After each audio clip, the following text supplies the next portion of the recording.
Hello guys, this is the Epiphany. In today's video I'm going to be continuing the second quest of Ivory, which is passing test. As you know, in the previous video I've collected the death mask, and now what I have to do is go to 12 locations and collect some dust. I'm going to be showing you the quest, and there are some mobs that you have to fight at some of these locations, which are a solo fight, so you have to fight them alone. And I'm going to be using Dofus Polish noobs to tell me the location of the dust, because obviously in the game it doesn't tell the location, and I'm going to be going in order as the website says. So the first thing we're doing is the one at Otomai, so let's go to Otomai.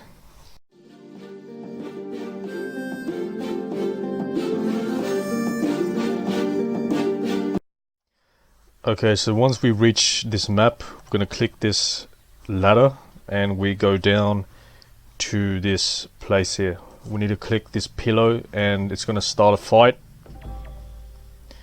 Now this fight is somewhat difficult because it's a very small map and the monster has the ability to one-hit KO. Let me just explain how the fight works.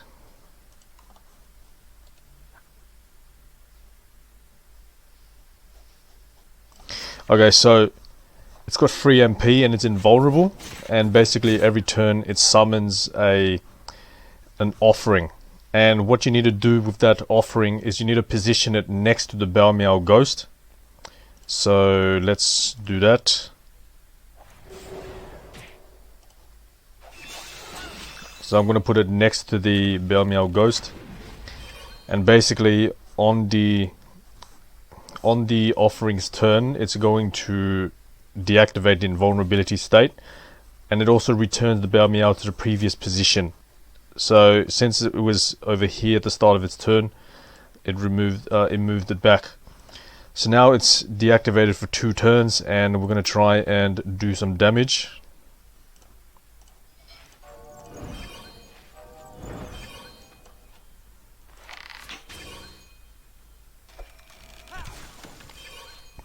Like I said at the start of the fight, Balmeow has 3 MP and it's able to one-hit KO anything that is in line with it, anything that is next to it.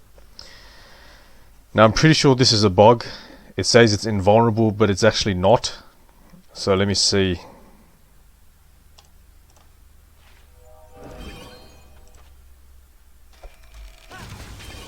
Yeah, it's actually not invulnerable. Yeah, it's not invulnerable, even though the thing says it's invulnerable. It's actually not, because the website, well,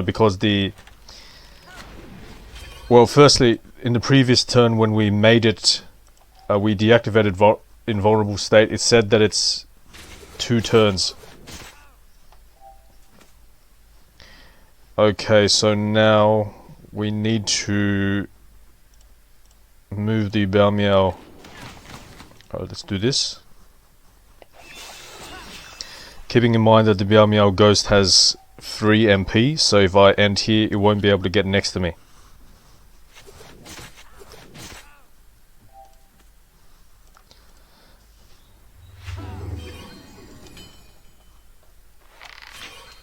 Alright, the fight's over. And once we're done, we click the pillow again. Alright, the next location is Bonta, so let me go there.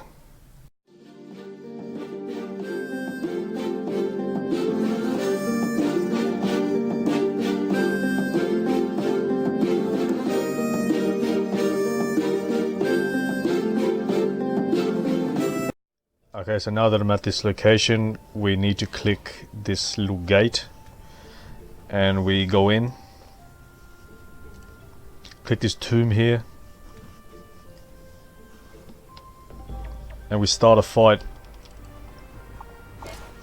Alright, this particular fight is also a little bit annoying. Let me show you how it works. The monster can hit from range and it rapes your dodge.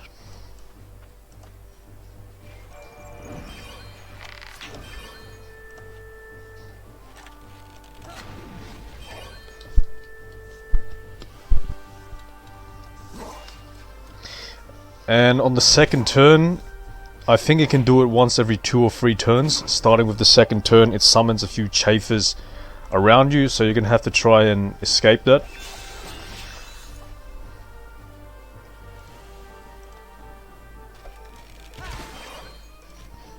It also makes you gravity and rooted states, so you can't teleport out. This is actually similar to the Bontarian Order 5 gate quest, because it appears that the chafers disappear after a turn. Alright, it put me in gravity state. Oh no, sorry, weakened state. The little icon is weakened state, meaning I cannot use a weapon.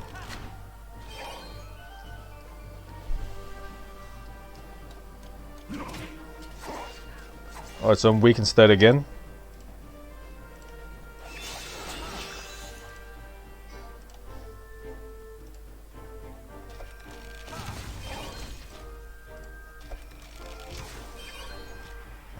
It appears that the spell that it has to make weakened state only occurs once, only occurs when he's next to me. So if we keep running, then there's no need to fear that he can make you in weakened state.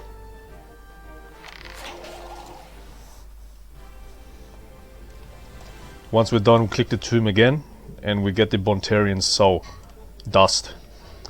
The next position is Brakma.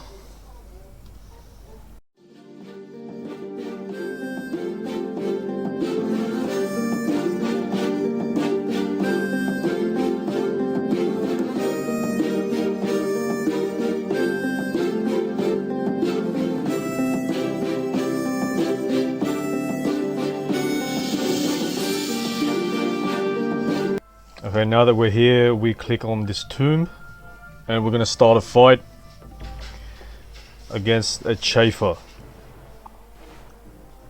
This fight is not too difficult. As long as you can hit from range, should be fine.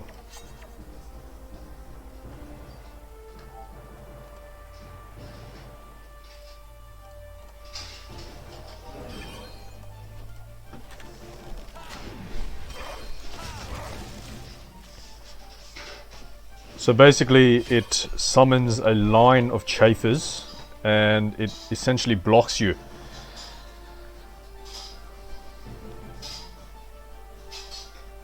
These chafers will disappear after a turn as well, just like the previous chafer fight. It is possible to push them, so you can just, you know, push them and then hit.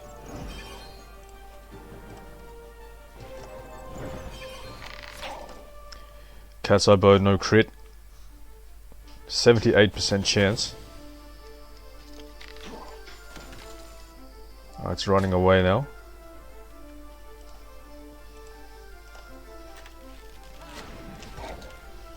Punitive arrow, no crit.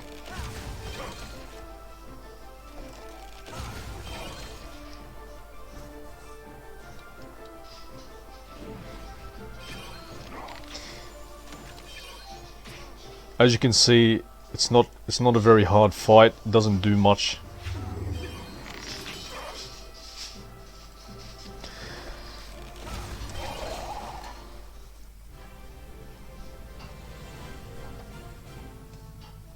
Once you're done, click the tomb again and you got this soul dust. Okay, the next location is Penguin Dungeon.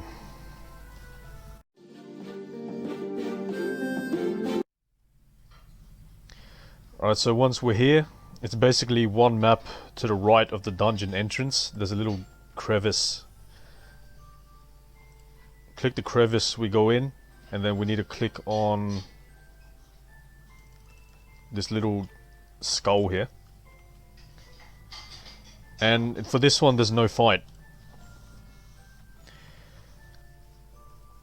Okay, next we have dust from Enutrof. So this is at the Enutrof temple.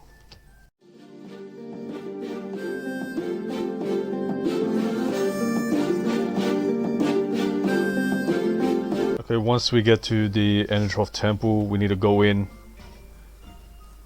This is the Doppel room. We go to the bottom right. And then we click the little ladder that's kind of hidden at the bottom right of the map.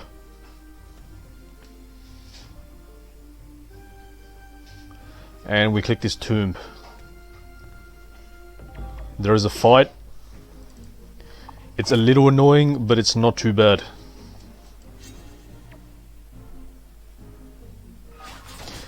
It's essentially an Endertroff that does little bits of damage, but then again I do have high resist.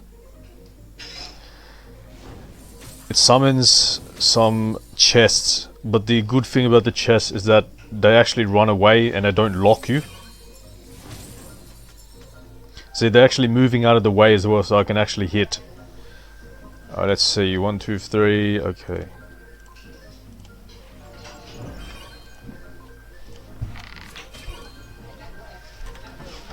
I'm going to move to the side so that the chest, you know, will be a bit harder to run up to me.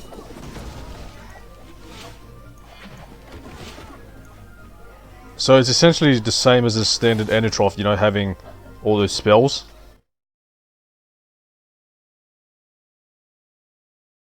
Unfortunately, I cannot hit it this turn since it's a bit hidden, so I'm just going to buff up. He range raped me the previous turn, so I'm just going to use distant shooting in case I need it. In case I need range the next turn.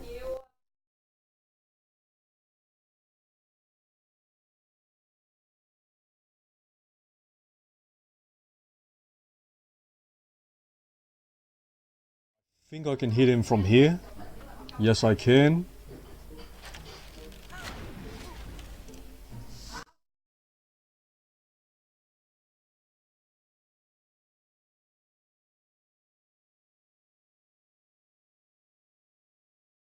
Even if these chests manage to hit me, they're not going to keep me locked. They're going to run away, so it's good.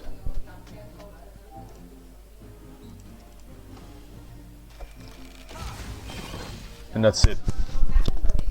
Now make sure you remember to press the tomb after you're done.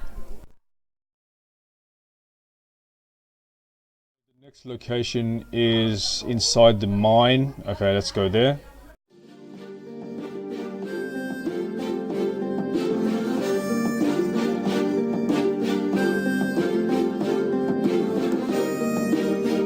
Okay, so obviously I used the drill to get a shortcut here, but if you guys walk from the zap, you'd be at this map right now, and the entrance to the mine is right here. What you want to do when you go in is go down the bottom left path and keep following it, and eventually you'll reach the place for you to collect the soul dust. This map here, there's a crevice similar to the one at Penguin Dungeon. You click that, and then you go in and you click this barrel, and there's no fight involved here, you just get the dust. Okay, the next one is at Pendala.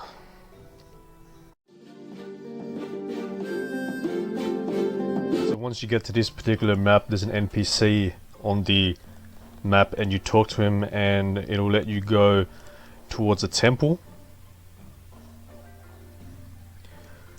So what you want to do is keep going up the stairs, then go left. Now when you get to this particular map, you need to enter this building, but as soon as you press the door, you're going to get attacked by a monster. There we go.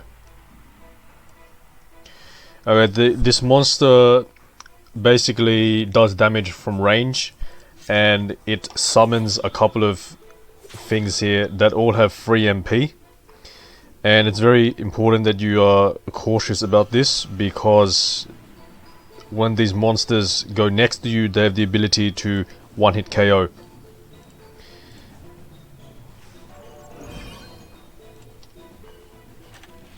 It's got some high neutral resistance, so maybe it's not worth using a cat's eye bow, but I suppose I'll use it anyway.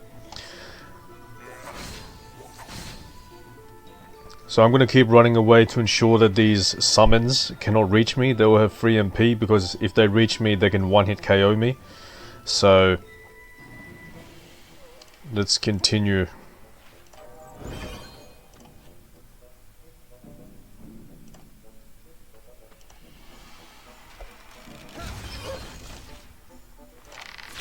For a particular fight like this, it's highly recommended that you are able to output a lot of damage, because as you can see, eventually they will come and then corner you unless you have some sort of ability to teleport to the other side of the map.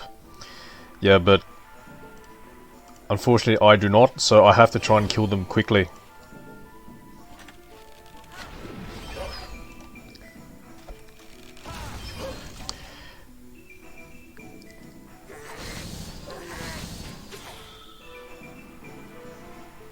Okay, I'm getting a bit trapped here.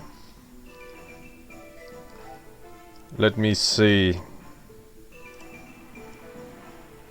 Alright, I have a plan. I'm going to disperse myself.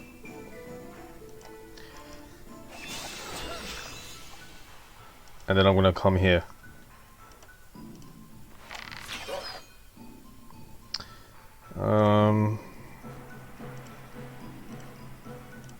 Spare AP, might as well just hit. So this one here is extremely close to me. Oh, did you see that? It did 706 damage with a neutral damage spell. I'm pretty sure that the lower its HP, the more damage it does with that spell, and it also steals HP. Yeah, so this spirit is 1 square away from me, so it can't kill me. And I can finish them off.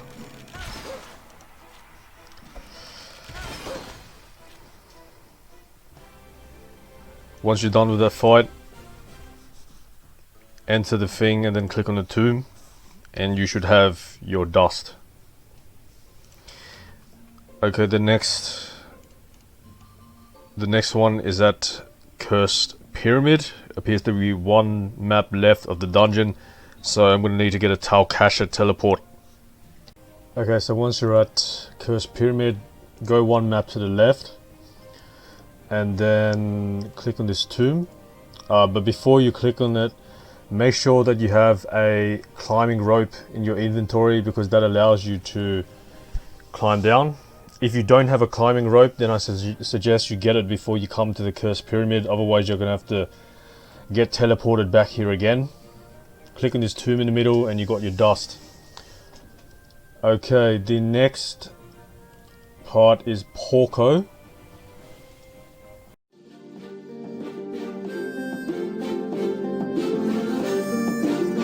So here there is a little hatch that is behind, see how it's clickable, behind these pigs here.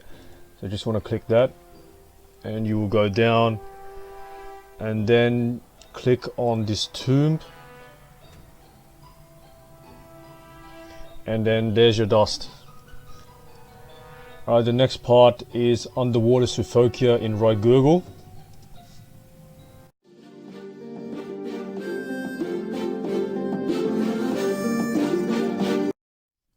Okay, so obviously I use the Curse Prism because, you know, I'm in Curse Alliance, but if you're not in Curse, then you have to get to this map 2528 in Raigurgle Plateau, the actual longer way.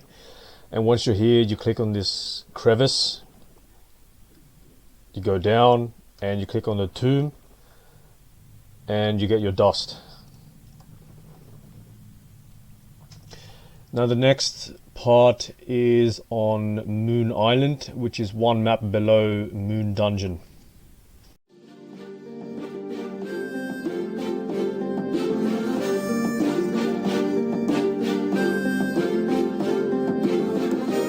Okay, so once you get to this map, that is one map below the Moon Dungeon, there is something that you click on, I believe. I think it's like hidden behind this tree here, so I'm just going to click there. Ah, there we go. And we enter here, and then we click the tomb. And there's the dust. Now the last the soul dust is on Wabbit Island, and it's in the skeleton Wabbit area, so it's going to take a while to get there. But once again, I'm just going to fast forward the video.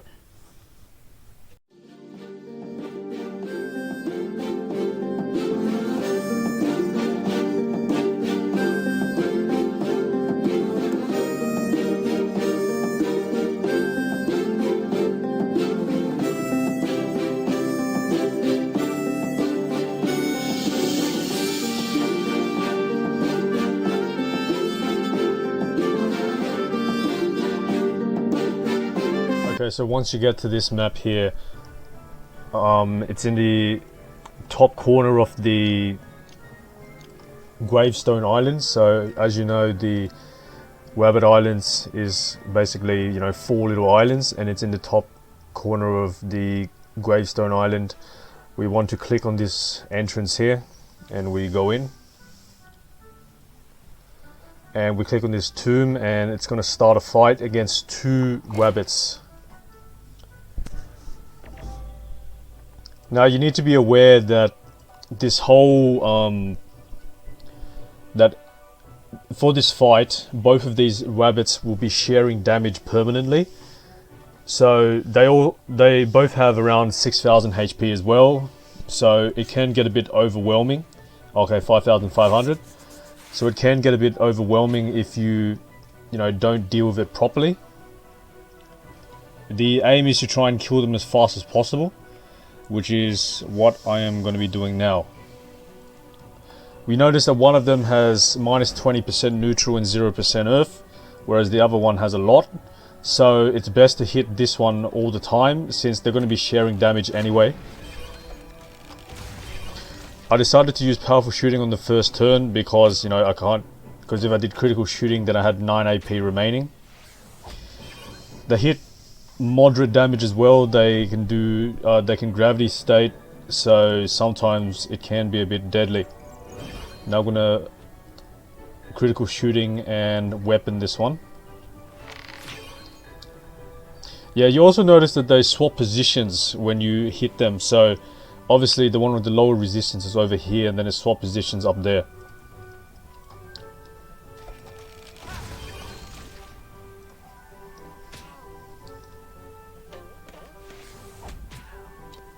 Okay. Alright, so I'm kind of locked. Should be alright though.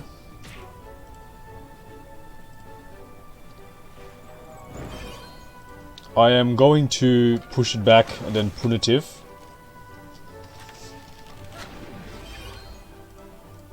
Alright, let's poison it as well.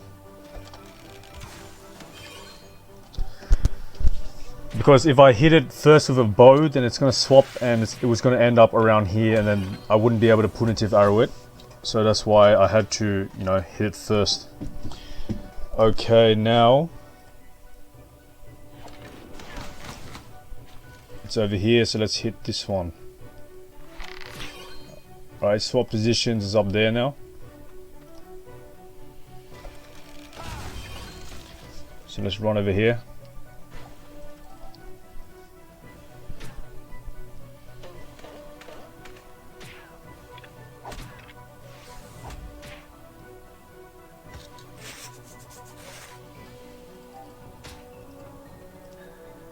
Alright, let's hit this one. We finished the fight.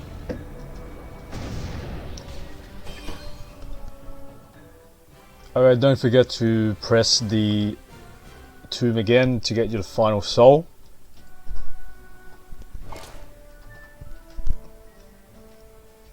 And once we have all 12 soul dusts, we have to go to that guy that we started off with, and he's going to update the quest, because basically the guy Hellbony gave us this urn, and we had to fill it up with the dust of souls from 12 graves. So let's go back here.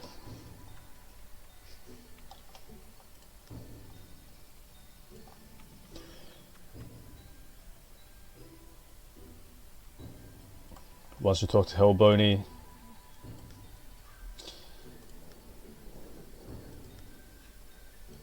now it says get the blessing of a Psychopomp ghost. Basically this ghost is found at the end of the dungeon Belly of the Whale, which is Protozoraur. Now I'm not going to be recording that fight because, you know, it's a very annoying fight. So yeah. So I'm going to stop here, and I'll start the recording again after I've finished the dungeon. Okay, so I've just beaten Belly of the Whale, and I'm just going to accept the prize. What we need to do next is talk to the NPC at the end of the dungeon and ask the ghost to bless the death mask. Press that, fuel and energy, and then once you're done, it says find the map Urzal's Fissure, so leave the belly of the whale. So Urzal's Fissure is basically the end of Elizali dungeon, so I'm going to use the Barracks of the Day Without End prism. Then we go up. Once we go up, we talk to the NPC here, and we don't have to do the dungeon again. Just say you have the support of King Bildarian and he'll let you go to the end. Then we talk to Elizali, find out more about the creatures you fought, and just keep clicking through, show the death mask, and then the passing test is finished. Once you talk to him, you're going to start the next quest, which is the Grey Country.